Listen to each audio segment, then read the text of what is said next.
welcome to another garden safari. My name is Russell Headley and I'll be your guide.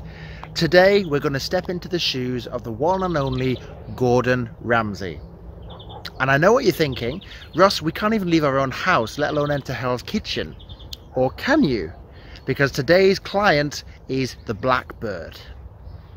The Blackbird is a member of the thrush family, and the male is pure black with striking yellow beak and a yellow ring around his eye.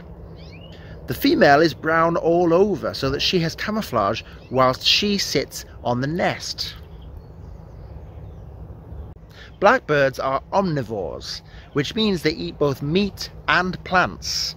And that means that you can really test the limits of their diet in your garden by giving them a full menu of food and testing them to see which they prefer the most. Now in your gardens at home, you can start this off by providing mealworms. And mealworms can be found dried in packets in most supermarkets that are still open. And the blackbirds will really love these because in the wild, they're very fond of worms and caterpillars. Now you can experiment further with this because as well as putting the mealworms on a bird table, you can put them under some dried leaves because naturally that's what blackbirds do. They'll turn over each individual leaf looking for food. So experiment to see which they prefer the most.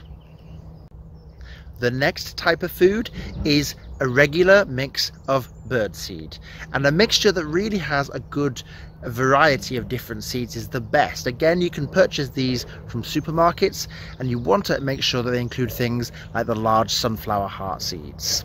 Again, scatter them on the bird table and maybe under the leaf litter as well to see if the blackbirds eat more or less than the mealworms. And finally, the third choice on the menu tonight, Mr. Blackbird, is apples. Now in the wild, blackbirds love fruits, but normally they can only access them in autumn when they've fallen from the tree onto the floor. But we can provide them in spring. The crucial thing being that if you're to give your blackbirds apples, you need to cut them up into halves or even quarters. The beak of a blackbird is not adapted to breaking into that hard fruit and it won't be able to eat it whole. So if you open up the apple so that the bird can get to the fleshy inside bits of the fruit, they will love you for that. And again, compare that to the mealworms and the seeds to see which the blackbirds prefer the most.